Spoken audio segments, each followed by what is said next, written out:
Ladies and gentlemen, boys and girls, children of all ages, it's time for the main event. We've got a cash coaching hour brought to you by yours truly, the Banking Bros, our hosts of this hour, Thursdays at noon or noon 06 Eastern time with our coaches from the Cash Compound. Give us a hand clap out there and a round of applause, everybody. We're so happy to be back and here to chat with you about your cash flow. There's so many different topics that cash flow covers because money is not as important as air, but it's right there underneath it. According to Zig Ziglar back in the 70s, 80s, and 90s, traveling the world, he said, hey, we live in a cash flow style economy. Money is really important. Now, money is not the most important. I'll say it twice, but true or false, Jonah, our co-host here in studio, Greenville, South Carolina, do you feel a little bit better when you got some money? A little bit better. Maybe a lot better. Just depends on how much is posted up in the account. You know what I mean? But exactly. So my man, Robert Kiyosaki, the founder of the Rich Dad book and game and educational series out there, he said, hey, the love of money may be the root of all evil. And I cannot argue with that. The good book says it.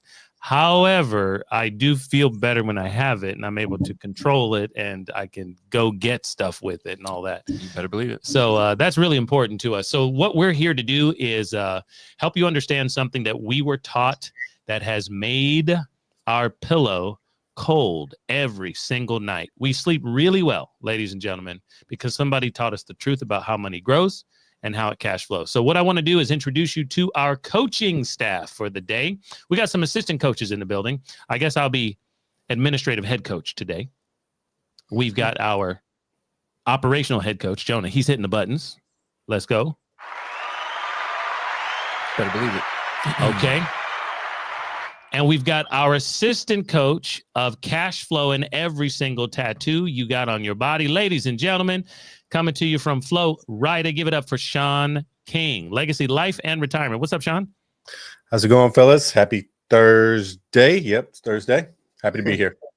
Yeah, man. So, Sean, give us a once over right here. Tell us in your life, in your week, what it is that your system, the one we have not explained in depth yet, but how is your cash flow system protecting your family, giving you guys a legacy even in the last week? Give us an example. Tell us what's up with you.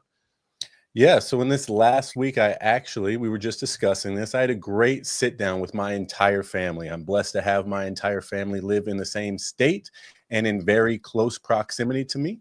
So we actually had a sit down and discussed how what we practice here needs to be implemented through the entire family. So I'm not just the one that's taking care of everything after everybody's gone. We have that whole waterfall style system and really just had a good sit down, educated the sister, educated the parents, got everybody up and rolling with their own systems.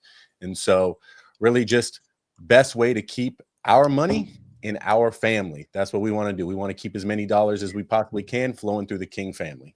Love it. Okay, now, Sergio, I want to come to you, assistant coach over here of Father Sunday. It looks like you have, according to our warm-up and intro a few minutes ago, you got one of your boys at home today because you're trying to instill it. You told mom to get out of here. I'm going to talk to the babies, and I'm going to make sure they know what's going on. We're going to set this up.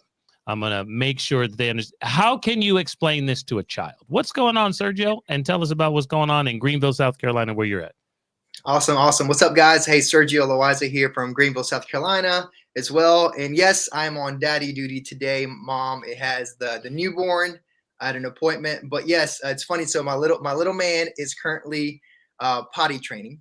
And so we've been teaching him about purchases already. Like, hey, look, if you are able to use the potty, then we have a purchase that we made for you, which in this case, he loves Spider-Man, and it's going to be a little Spider-Man bike that he gets to ride. And we already told him how we were able to purchase that from our own banking system. Of course, he probably doesn't understand truly what that is, but hey, we're instilling those principles into him now, so that when it's time for him to upgrade, maybe not a motorcycle. I used to have a motorcycle. I don't know if Kristen's okay with him having a motorcycle, but we do believe, at least I believe, he's going to be a race car driver one day, because that's what I wanted to do. But we didn't have much money growing up, and race car driving requires cash flow and a lot of money. So, anyways, long story short, when he decides to buy a car or a race car, he's going to have to be able to hopefully purchase it from his own banking system. So that is the goal. That's what we're teaching. And we want to teach people, especially our family members, friends, people that want to learn how to keep control of all the money in AK, like you guys say, how to become your own banker. Not own a bank, but how to take that function back. I love it. All right. Now, Sergio's wearing, Jonah, an interesting hat today. He is. It says pray on it. Yep. And I think we're going to have to pray if he thinks his baby's going to be a race car driver and his wife is going to let that happen. Yeah, I don't. My wife, we can't play football over here. There's a lot of things we can't. It's all fun and games when you're growing up, right? Let me do all this stuff. Then you have the babies, and all of a sudden you're like, nah, we probably not doing that. Don't you see them getting hurt? That's why they send young men to war. Too stupid to know any better, and too courageous to, what is it? I don't know. You guys, they're young and strong, but they're too stupid to know. Yeah. Too courageous to care. Yeah. Something like that. There you go. We got to give a quick shout out to Marlo. What's up, Marlo's over on YouTube saying what's up. So I appreciate you, Marlo. We got Kathy said what's up over there. What's up, Kathy? What up, Hey, Kathy? everybody. Reminder to everybody, we are live right now in a couple of different places. So if you find yourself on a different platform next week or the week after that, we're at the Cash Compound. That is a Facebook page. We'd love for you to join us in our big community there. And the Banking Bros, Jonah and I have a couple of platforms we love to handle. And I think we handle that quite well. Several 100,000 people have followed us now over the course of almost 3.5 years on TikTok, Jonah. That's true. What do you love about TikTok? What's different about? Gotta be honest with you. Not much. But the people love you. You're on it all the time. About TikTok, man, I do love the algorithm because if you are interested in something, they're gonna show it to you. That's all it is. It's just an algorithm. They're gonna show it to you. Yeah. So I do love that. And so here's the thing: if a video is becoming very popular, you're gonna see it on TikTok. Like you're gonna see it yesterday. I'm gonna watch it today. Mhm. We're going to have seen it. So I like that. Renegade. The other Renegade. platforms don't seem to get that exactly correct. Like I could watch something on Instagram and then a week later I'm like, you saw it, right? And they're like, no, I didn't see it. So the other platforms can't get the algorithm right. But other than that, that's basically what It's a wild, wild show out there. I got a lot of unread DMs, got to be honest with you. Another guy who's on TikTok, but we're on Facebook, TikTok, YouTube, and IG. You can even find us on LinkedIn with some of our content and videos for you. But we've got Jesse Durham in the building, and this man has been practicing with his boys for 10 years, this system. We talk about that from time to time when our coaches come on, but some of our dads out there who are trying to do something special for their boys and girls are rather new. Jesse's a veteran. Jesse, I appreciate you being here after 10 years of this practice. It seems like you're still excited after a decade. Definitely more excited. And in fact, stories like what Sergio was talking about with his son getting a bike, you know, my hope, my aspiration, and we're starting to see some of this, is that our children will look back at moments of how we do family banking and reflect on that as kindly and as passionately as learning to ride a bike for the first time. So I really connected with that right there. I can remember taking all three of our children to the same hillside and sending them down so that they could begin riding a bike for themselves. And we're leading the way. Everybody that's on here right now and everybody that's listening in that's already implemented this concept, we're the generation that's starting this new paradigm of, like Sean was saying, keeping more money in the family and then growing that and scaling that. So, more and more excited, buddy. Very good. I love it. Sergio, I know you may have to roll out anytime, so I want to ask you a question just in case you have to leave. Tell us how life is going to be different for your boys in a decade because of this system compared to your life and how your parents raised you to think about finances and money. Do you see there being a significant shift and change in money mindset and stewardship, heck, in wealth or riches? Riches is just money. Wealth is what it does. But do you see what we're talking about changing the trajectory of your family for another generation or two? Yeah, 100%. I think most of it's going to come down to financial education And you'll hear me talk a lot about that. Like, this system is phenomenal. The fact that I came across it even at my age, I take it back. I saw it sooner, but I didn't have the financial education to truly understand it. And it's not that it's hard, it's that sometimes we're not ready to receive new information. So I think for them, my hope for them is that I plant the right seeds in such a way that they just learn it before. And now this is going to be their normal. And the cool thing is that if this is their normal, they're going to be so far ahead of everybody else, because they're going to have a banking system that works for them. But more importantly, they'll have the psychology of money also to back it up, that I want them to have, that I wish I had. That's my next book on the list. I've read it before. I'm reading it again. It's The Psychology of Money. And so, yeah, I think that's going to be the coolest thing for both boys. And if we decide to have another one along the way, then and go for the girl, then hopefully our entire family will just have a really good foundational psychology of money and financial education.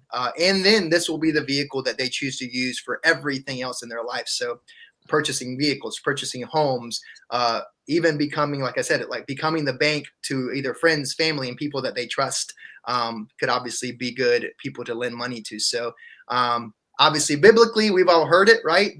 You guys probably know it even more than me. And it's the idea of becoming a lender, right? Who are the slaves and who are the lenders, right? So I think most people know that, but I want to make sure that my family is lending, because truthfully, I've always been a borrower, and that stops as of now. So moving forward. You made some bold statements here, Sergio. I got to cut you off. You made some bold statements about your kids using this system nearly exclusively for the rest of their lives. That borrowing is not going to be a part of your future. Those are some bold statements. And that the third baby will be a girl. This man needs to pray. Jonah, what do you think about this? Girl dad. I'm a girl dad. They're tougher. That's what I gotta say. That's what I gotta say about that. My daughter was crying first thing this morning for no reason. Whoa. This is a different podcast. I'm just saying. Anyway. All right.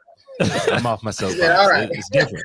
Okay. Right. Now, Jesse, you have a daughter, and can you tell us, as a man who's been married as long as you have, you married your high school sweetheart here. You guys have been together a long time. Jonah talked about girls for a second. Sergio wants a girl. I have a girl. My oldest is a girl. Women tend to view money as a security blanket. Now, I can't make that as a bold statement for everybody, but you've been married the longest of these, of all of us here, of the guys who are coaching this week. Can you tell us your perspective on what your wife thinks about, your perspective on what she thinks about this system?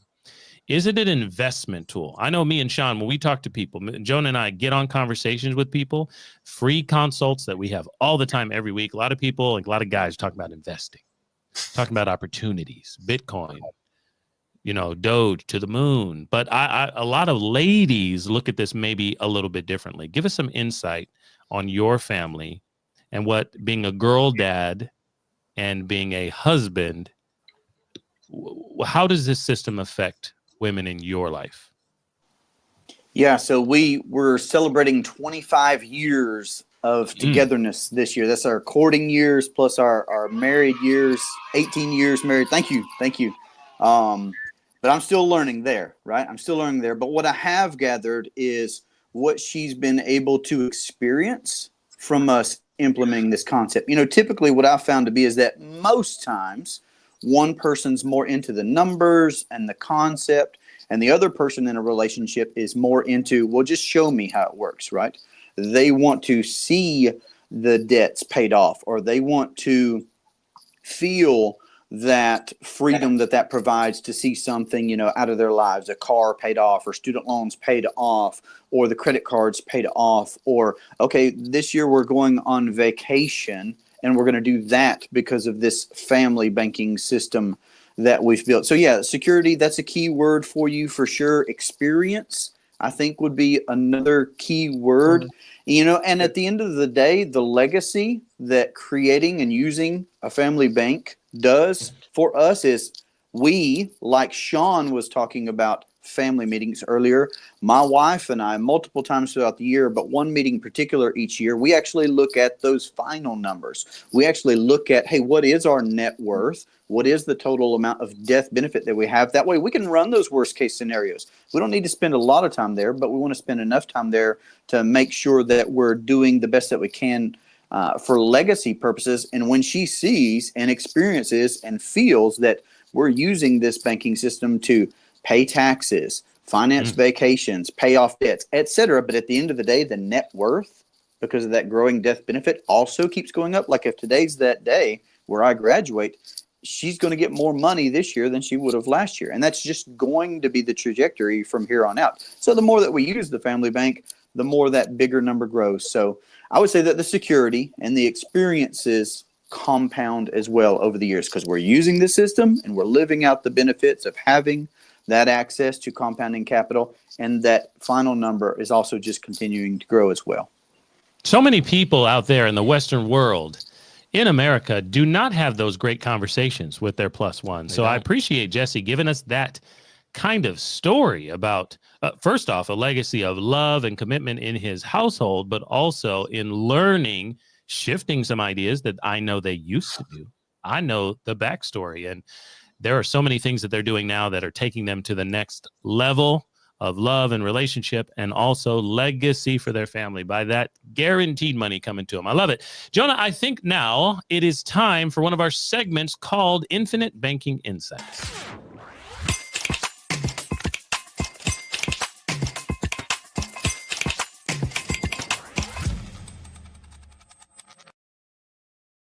All right, this week, if you didn't hear me, we are going to get into Infinite Banking Insights. This one's going to be led by Jonah. So far, we've given you an introduction for the last 20 minutes here on our weekly Cash Coaching Hour. We are the Banking Bros at the Cash Compound with several coaches walking and talking you through code cracking cash flow conversations. That's right. And now, Jonah, it's time to get kind of specific. What is this system that we're talking about? When we say infinite banking, give us the insights. What in the world is it that these guys are doing that's setting their families up for today and future success? What is infinite banking? I love that you asked. Someone recently asked me on a cash consultation, a free call that I did with someone, and they asked the same thing. They said, I need a recap. Let's legitimately have the conversation. I haven't talked to this person in over 3 months. We called on the phone. We're on a video chat, and they go, could you give me a recap? Oh, sure. Right. So what does Michael Scott say? So break it down. No, break it down like I'm 5 years old, something like that. Right. Okay. So I did, obviously, and I did it in a minute or two. So here's your 1 or 2 minutes on exactly what infinite banking is. Infinite banking is a way for you to take over, control, have access to all of the financing needs in your life. Now, here's where it can get a little tricky. People sometimes think, well, I don't finance a bunch of stuff. Okay. I was a cash buyer, so Right. maybe that was me.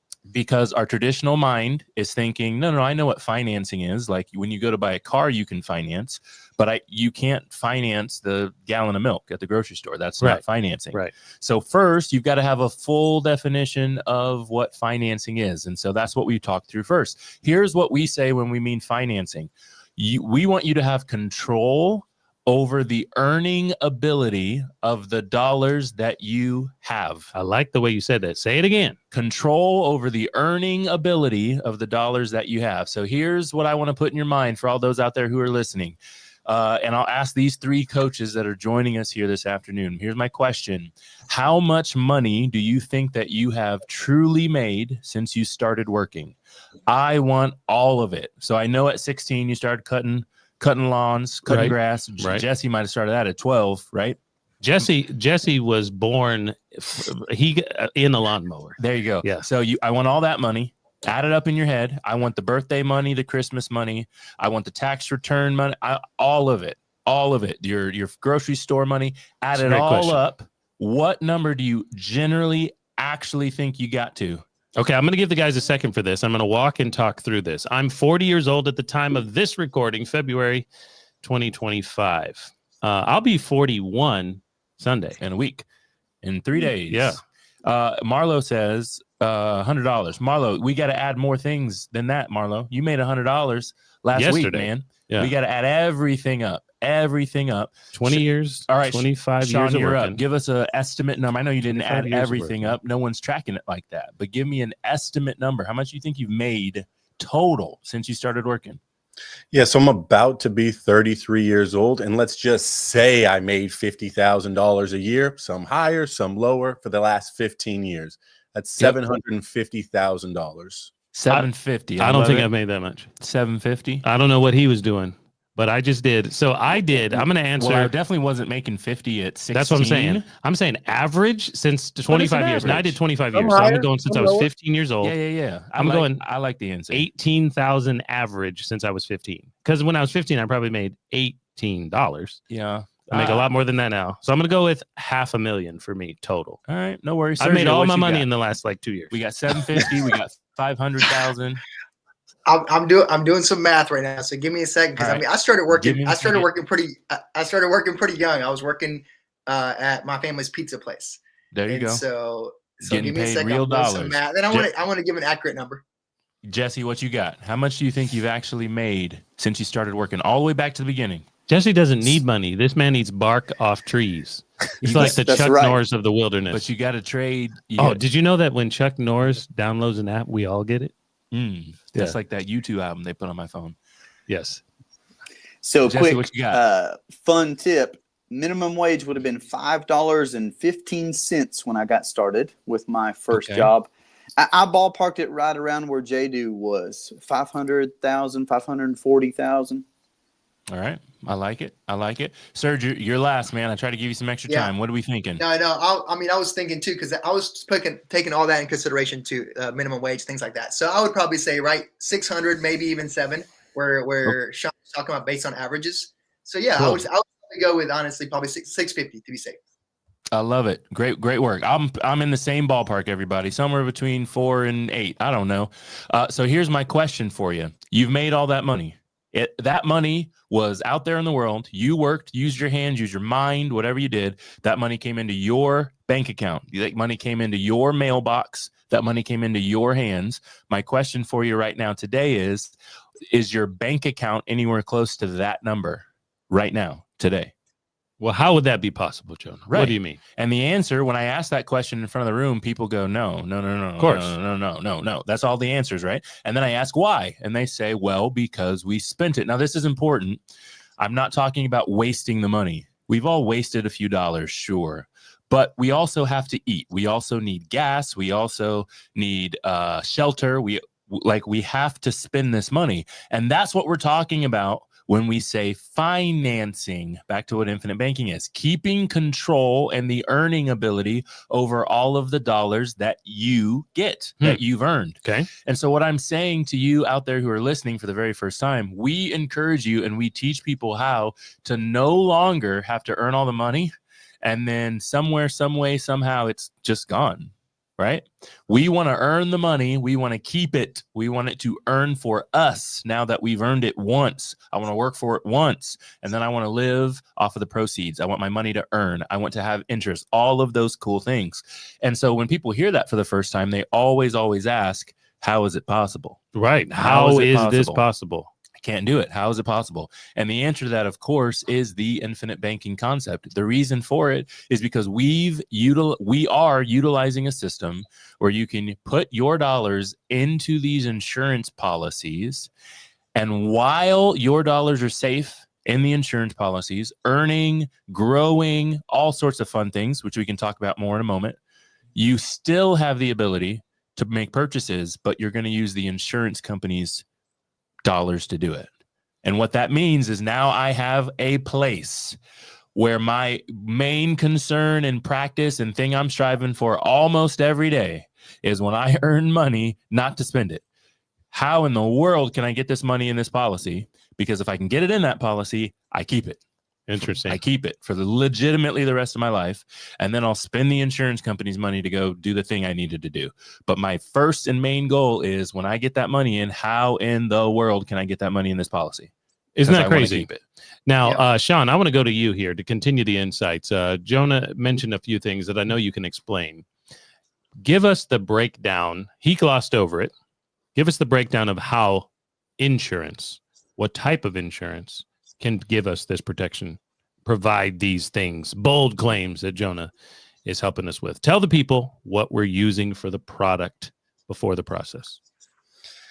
Yeah, guys. So I've been in the insurance industry, the life insurance industry, for quite a few years now. And when I first started, it had nothing to do with infinite banking. It was your general, what you think. I sell somebody life insurance to protect their family, to cover final expenses, term, basic whole life, all of that generic stuff.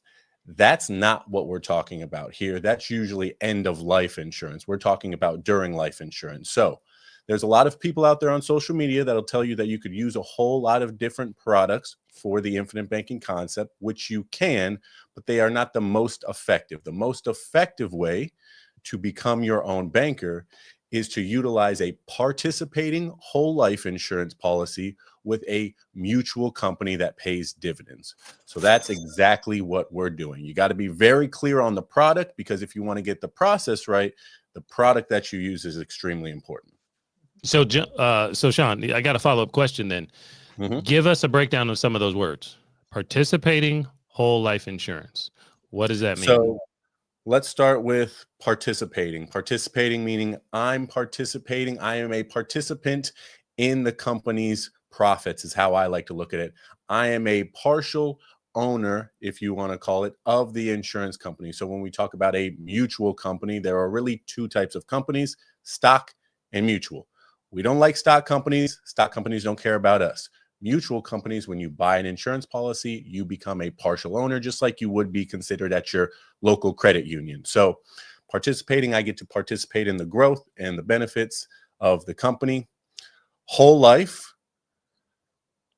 a policy that is going to last your whole life, not a term policy, which some people may think of 10, 20, 30 years. No, we're talking about whole life. And insurance, meaning I'm trading money as far as risk goes. So I'm moving the risk off of myself and I'm putting it on the insurance company, guaranteeing that when I pay a little bit of money, if something happens to me, they are paying out a large sum of money. It's transfer of risk. I love it. Okay. That was a great explanation, I think. Jonah, is that everything that the beginner needs to know about the product and, of course, what infinite banking allows them to do? Yeah, I think the product is easy to wrap your head around if you got somebody to explain it well. Because we do know at least a few things about insurance. Everybody does, because we've got some insurances that are either required where we live, or we've got some insurances that people know, like health insurance, dental insurance. People know like at least a little bit about insurance generally. So it's pretty easy to wrap your mind around the product if someone can explain it to you. I'm not saying you can figure this stuff out just by hitting Google. You might be a little confused. There's a lot of information out there. But the process of using infinite banking is what it takes more time to wrap your head around, because this is counterintuitive to what we would normally do. I mean, a few minutes ago on this very live, I said, when I earn money, my first concern is how in the world do I get it into my life insurance policies? Yep. That's literally what I said. And the average person goes through life and does not think that for a second. They actually think legitimately the opposite of that. When I earn money, how can I not give it to, you know what I mean? That's not exactly give it to an what they're insurance going company. through. Right. And so it's counterintuitive, which means it takes a little time to figure it out. And if you learn it today and think, oh, I got it today. Well, what happens in a week when someone else says something and it makes you lean a different direction? Or when you, what was I doing? And so people don't realize that just learning it, reading the book one time might not make it stick. Right, this is right. something, right. Sean talked about earlier, told us how old he was, but you got 30 plus years, 40 plus years of doing the opposite thing. So what makes you think you're going to be able to change your mentality, after a few YouTube videos? Like, you got to put this into practice. Love it. Okay, ladies and gentlemen, hopefully you've gotten a nice little recap here on our Infinite Banking Insights segment of our live hour show. 12:35 Eastern time right now on Thursday, and we are halfway through our commitment to you to walk and talk you through code cracking cash flow conversations. Where we want to go now is our next section and segment, where I'm going to dive into exactly what Jonah said.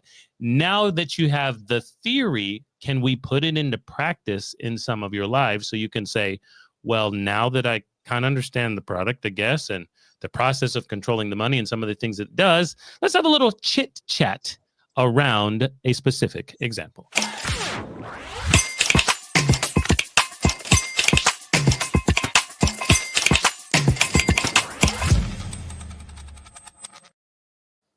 Ladies and gentlemen, let me introduce you here to the latest creation of my eldest boy. He's our second. He's 8 years old, and this man is tough to get to sit still in second grade, but he is a whiz when it comes to Lego molds. Lego builds, molds? What do you call these? I'm not sure. I know they come in kits these days. And they're Lego kit? Okay. Yep. He just built this one for him. Shout out to my boy, Judah. He is 8 years old. And what he did is I challenged him to create something out of a Lego city. Lego city is kind of like a division, I guess, because they got like Lego movie and Lego Marvel or whatever. This is Lego idea. City. And he built us this piece of farming equipment. Jesse, you know I'm coming to you here in a second. Okay, so what I want to talk to you and chit chat about, once again, ladies and gentlemen, in this infinite banking concept, we're talking about financing purchases. And most people would, if they needed to buy one of these and use it for their land, for their property, for a build, they're going to finance this project. Jonah, real quick, remind us what finance means. Financing is using dollars to make a purchase, and financing means you're losing the earning ability or using the earning ability. There we go. Right? That's what it's all about. Your dollars can earn, and so are you keeping the earning or are you losing the earning? That's financing. Love it. Jesse, this is what I'm coming to you for, man. I'm going straight to the book. The developer, not of the land. That's who Jesse is in North Carolina. If you are Western North Carolina, you got to visit this man and talk to him about this process in your life. But the developer for the infinite banking concept is a man, God rest his soul, named Robert Nelson Nash. And he wrote this book, left us his wisdom in realizing we finance everything we buy, Jesse. We finance every single thing we buy. Jesse, help us understand that before I dive into this specific equipment financing example. What does that mean?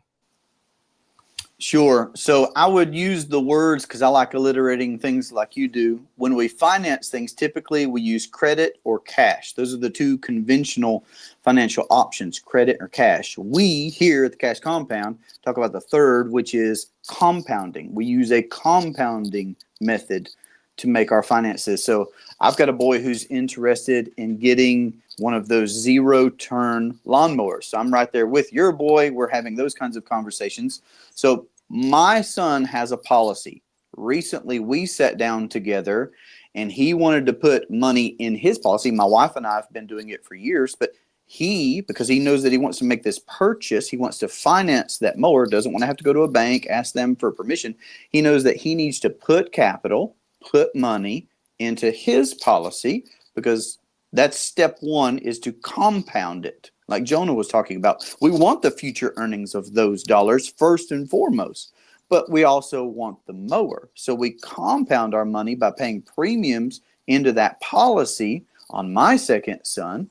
And when he has what he wants for his purchase, he's going to be able to use that policy to have access to money to go out and buy that mower and then go out and earn more money. And then he'll have more money to be able to put back into the policy and even extra into the policy and grow and scale his financing ability. But those very first dollars have been compounding the whole time. So that's a little bit of an insight into our lives on this topic. Love it. That's what we need to know. We want to know the specifics. And I think for a long time here at the Cash Compound in our community, Jonah and I both were being kind of generic, and we weren't giving the specifics. We didn't have great coaches like this. That's why you have to get on a free consultation call with one of these guys, because we all practice this personally. Jonah's talked about pianos. Jesse's over here talking about equipment for the yard or the property. And in this book, page 51, you got to get a copy, ladies and gentlemen. I think they sell it in a bookstore in your town called Amazon. You can find it. Come on now. Page 51, there's an equipment financing example. Jesse, R. Nelson Nash gives an example from his real life. It was his nephew who wanted to finance a piece of equipment. I believe it was a logging truck. We're going to go here with the Lego build. And this guy started to build a banking system in permanent or whole life insurance. And he decided he was going to buy a piece of equipment, not from an outside loan opportunity, but from inside his own system at the insurance company for $65,000+. Jesse, how is Expensive. that possible? Why would an insurance company give you a loan? Help us understand this a little more practically one more time for the person who goes, how would I do that? Bank of America is my place to go. How do I get loans from an insurance company? Yeah, like Sean said earlier, this is not plain Jane vanilla whole life insurance. So the policy is a contract. It's just a contract between you and the insurance company. And it matters how that contract is built, which is why we have our one-on-one cash consultation calls, right? Where we can build these policies, these contracts for the individual, custom. So the terms in that contract say that when we pay premium, that's the only thing that's on us. When we pick a premium amount that we want to pay into this private banking system, this private banking entity, the insurance company guarantees us lots of things. They guarantee us a death benefit. They guarantee us cash value. They guarantee us that if they are profitable, and all the ones that we use have been profitable well over 100 years running, that they'll share those profits with us. So all of that is on the insurance company. So I know my son, he gets to know that when we pay premiums into the policies that we own, we're guaranteed access to a compounding pool of capital. So again, it just, it really matters how much we put there. We're like Jonah, we want to figure out how to put as many dollars as possible so that we can get up to that amount that we want for that zero turn mower so we can pull the trigger on it. But it's not a if or a paperwork or a do we qualify or what's our credit score or can we show. No, it's a guarantee that we have access to that money. And we're then in the driver's seat, so to speak, on how we can build that capital up in there for the things that we wanted to use money for. I love that. So this is what I want you guys to do out there. Your homework is to go find this book.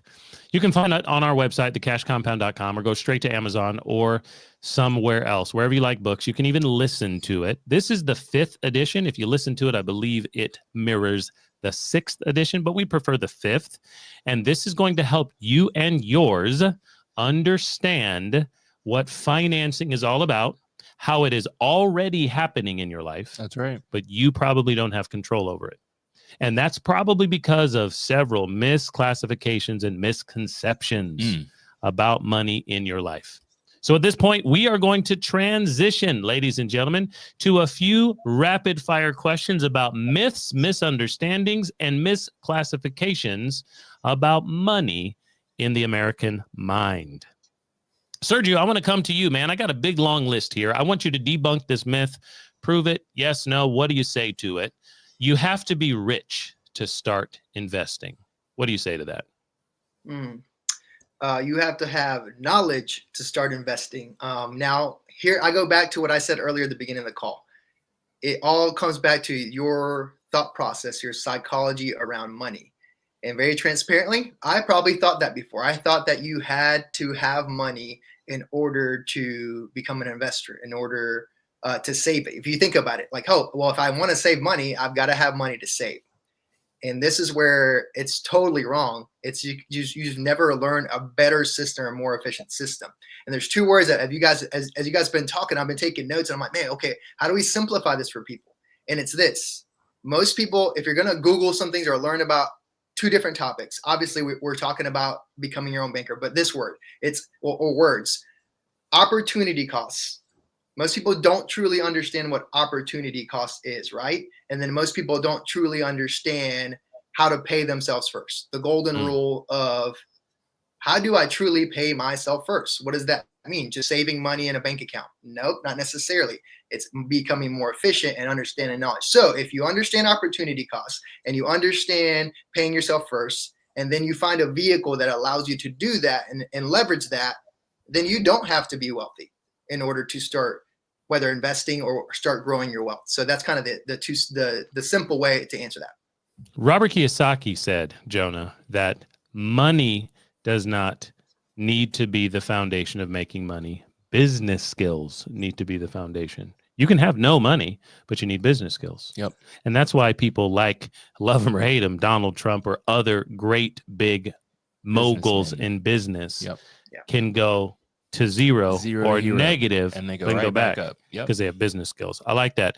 Okay. Do you agree or disagree, Jonah, with how Sergio said you do not have to be rich to start investing? What do You you better say? believe I agree. I think he deserves a little bit of a All standing ovation for that answer, but no, I agree. for Okay. sure.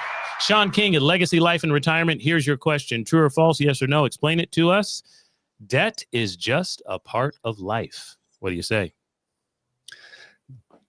I would say yes. I mean, is there really any point that we can actually owe no person? I don't think that's accurate. It's all about how you view debt.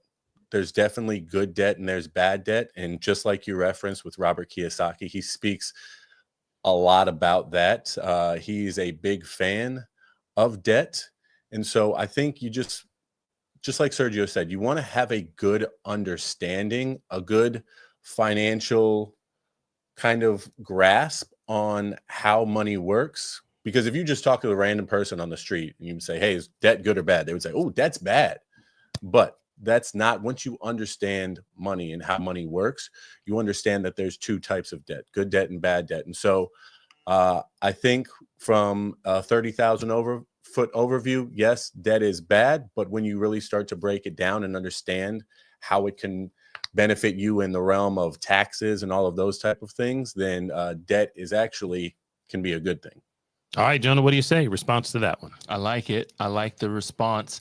My 2 cents on that matter is exactly what he said. I do carry a few things that would be considered debt. If you look at the definition of debt, I carry a few things that be considered that, but it does not weigh on my heart and mind like bad debts do, or like people who are over their head, and it doesn't weigh on me because I'm leveraging the money in some other scenarios. So am I tracking it? Do I pay attention to it? Sure. And then when I look at it, I go, no, that's supposed to be there. That's making me some money, so then I just keep moving. So I agree. Good debt, bad debt, understanding the relationship that debt's going to have to you. I love it. It's a good answer.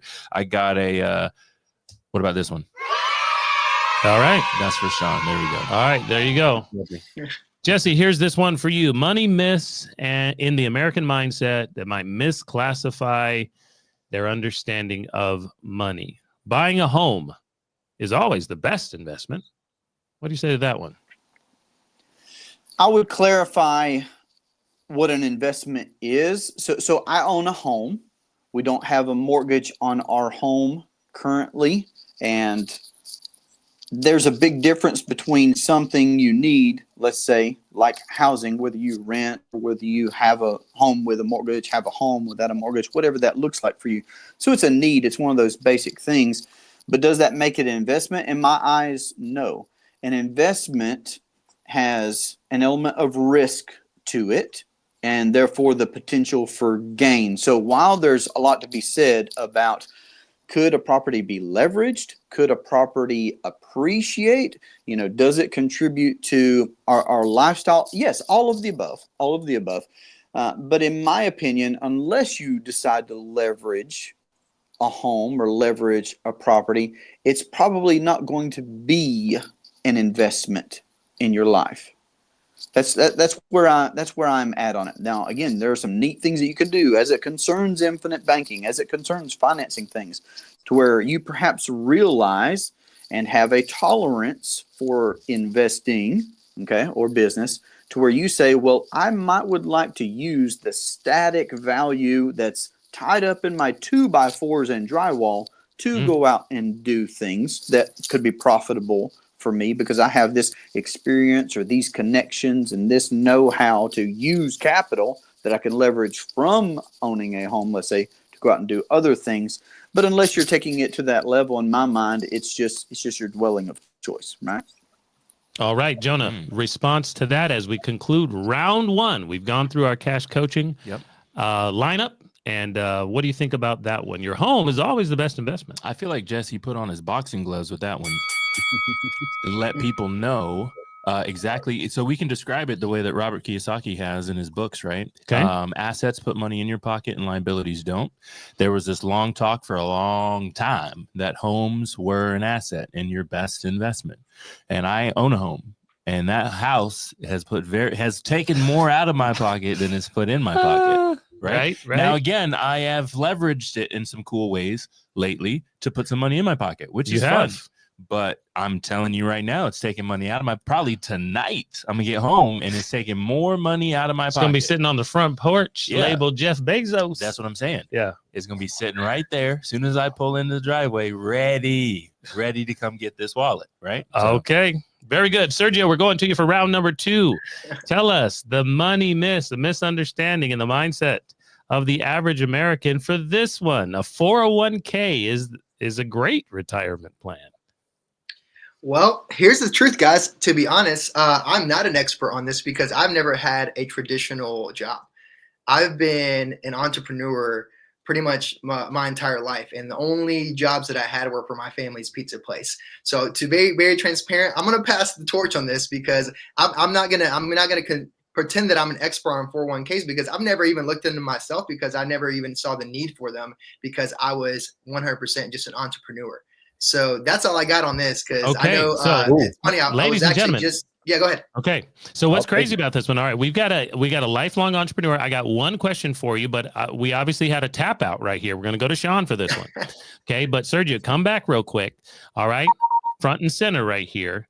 You don't have one. You've never had one. A 401k, a qualified retirement plan from an employer, from one of your businesses or someone else's for your retirement. Are you worried or concerned? Because if the average American mindset thinks you need it and it's the best option and you don't have one, do you sweat at night?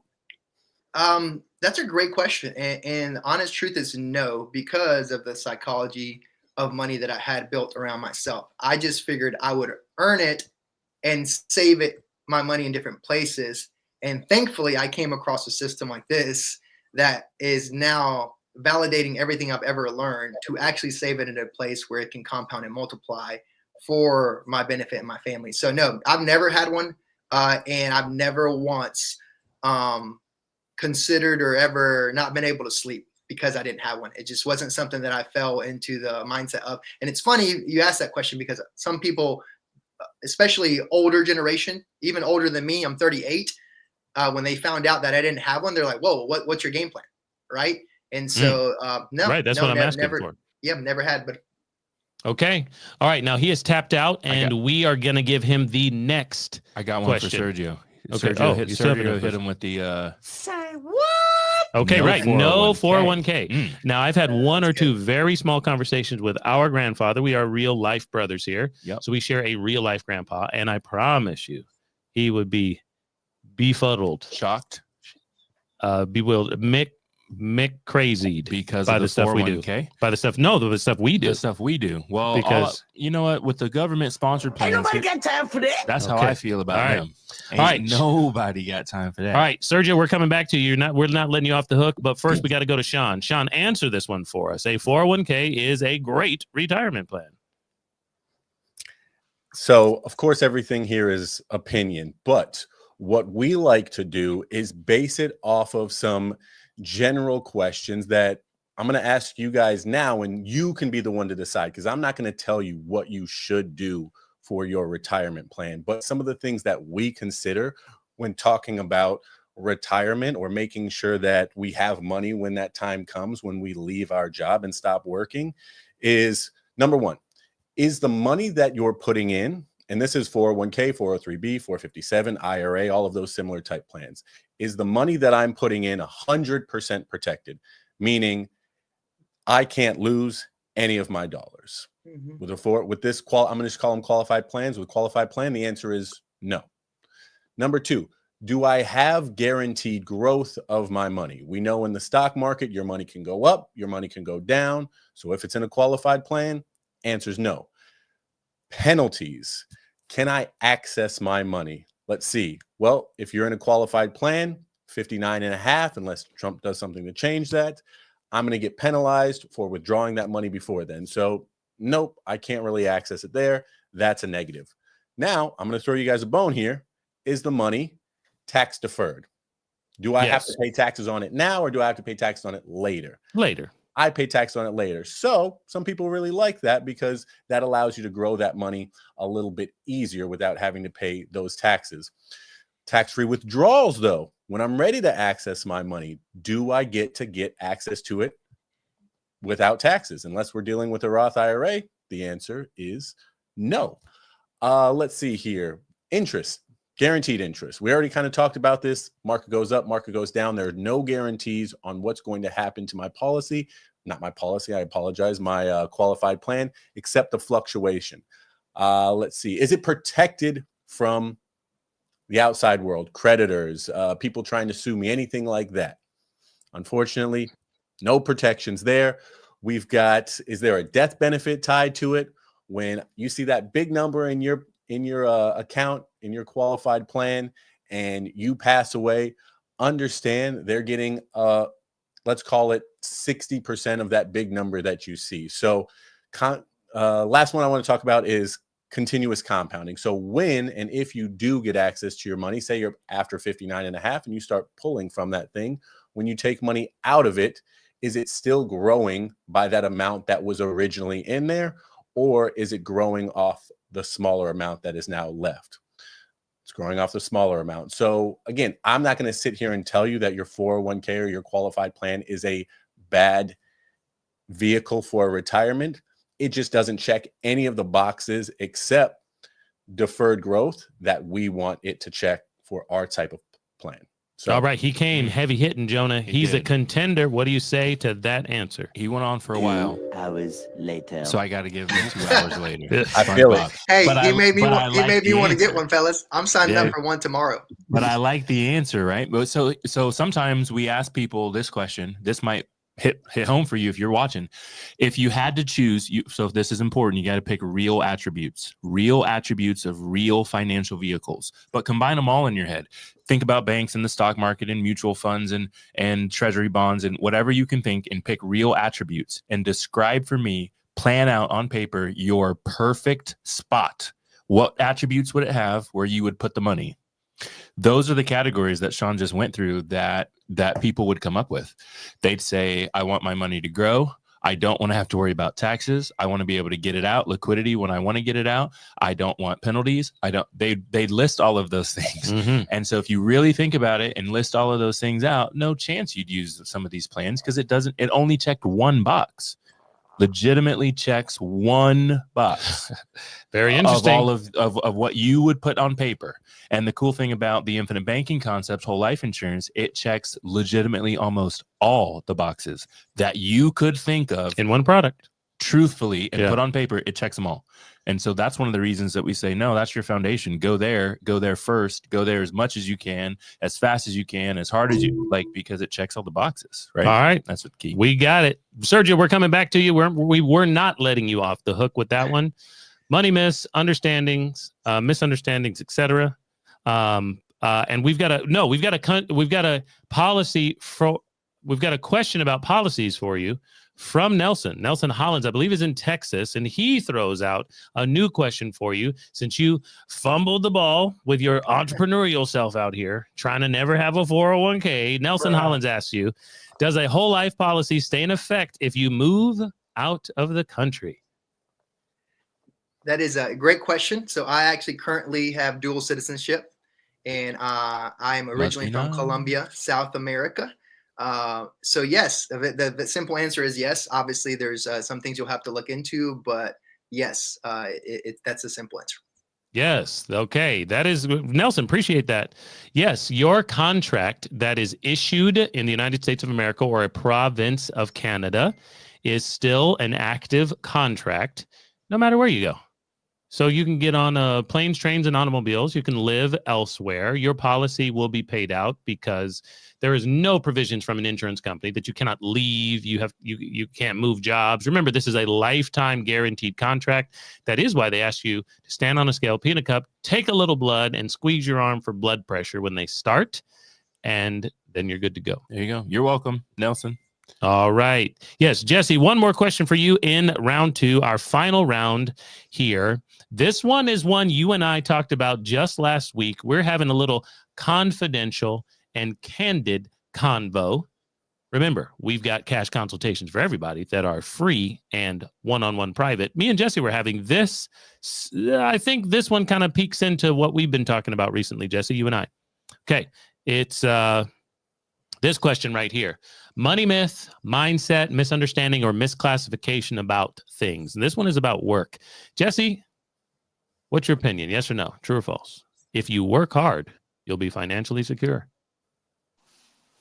No, just because. So we're from a generation where we were taught to work hard, right? And what that looked like was go to school, make good grades, get a good job, stay in that career path, do all the traditional things, the qualified plans like Sean was addressing, and just somehow you'll just end up being financially successful.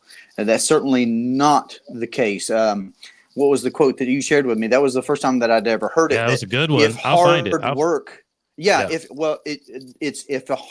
if hard work was enough, the donkey would own the farm.